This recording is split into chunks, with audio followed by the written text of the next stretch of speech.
දැන් අපි බලමු මේ main screen එකේ අඩංගු දේවල් පිළිබඳව. මේදී මේ දිනේ shortcut panel එක මේක අපිට දීලා තියෙන open option එකක්. ඒ කියන්නේ projects open කරන්න පුළුවන් මෙතනින්. ඒ වගේම save option එකක්. save project as කියලා option එකක් දීලා තියෙනවා. ඒ කියන්නේ අපිට මොන විදිහටද මේක save කරන්න පුළුවන් කියන එක අපිට ගන්න පුළුවන්. export කරන විදිහේ පිළිබඳව තව option එකක් දීලා තියෙනවා. අපිට wave විදිහටද mp3 විදිහටද මේක export කරන්න ඕනේ කියන එක මෙතන සඳහන් කරලා තියෙනවා. ඒ වගේම මෙතන playlist එකට යන්න පුළුවන් shortcut එකක් දීලා තියෙනවා. මේ තින්නේ playlist එක. මේක තමයි අපේ නිර්මාණයන් අපි කොටස් වශයෙන් සඳහන් කරන්නේ. මේ කොටස පිළිබඳව මේ නැත්නම් මේ panel එක පිළිබඳව අපි වැඩිදුර තවදුරටත් ඉගෙන ගමු තව ටිකකින්. ඊළඟට මම පෙන්නනවා මෙතන sample browser එක. මේ තියෙන sample browser එක. මෙතනින් තමයි අපි යොදා ගන්න generators නැත්නම් samples අපි අරගන්නේ. ඒක පිළිබඳවත් මම ඉදිරියට සඳහන් කරන්නම්. ඒ වගේම මේ තියෙන step sequence එක.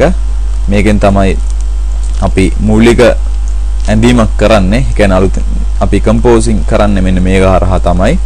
මේකේ තව වැදගත් කොටසක් මේ තියෙන. ඒ වගේම මේ තියෙන piano roll මේකේ තමයි අපි ඊළඟ ඒ අපි යොදා ගන්න generator එකට අනුව මෙතන යම්කිසි නිර්මාණයක් කරන්නේ. මේ පිළිබඳවත් මේ තියෙන tools පිළිබඳවත් මම හොඳ දැනුමක් ඔබට ලබා දෙන්නම්.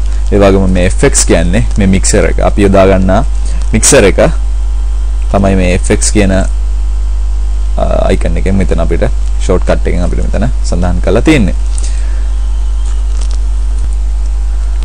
ඒකට යන්න පුළුවන් තවත් ක්‍රමයක් මම මෙතනින් පෙන්නන්නම්. මේ view කියන icon එකට ගිහිල්ලා ඒ click කරාම මෙතන තියෙනවා playlist කියන එක, ඒ වගේම step sequence කියන එක, piano roll කියන එක, browser කියන එක, mixer කියන එක. ඒ වගේම ඒ සඳහා යන්න පුළුවන් shortcut keys, ඒ කියන්නේ hotkeys කීපයක් දීලා තිනවා මෙතන. F5 එකට යන්න පුළුවන් playlist එකට යන්න පුළුවන් F5 එකේ බුවම, ඒ වගේම F6 එකේ බුවම step sequence එකට යන්න පුළුවන්, F7 එකේ බුවම piano roll එකට යන්න පුළුවන්, F8 එකේ බුවම browser එකට යන්න පුළුවන්, ඒ වගේම F9 එකේ බුවම mixer එකට යන්න පුළුවන්. දැන් අපි F5 එක බලමු.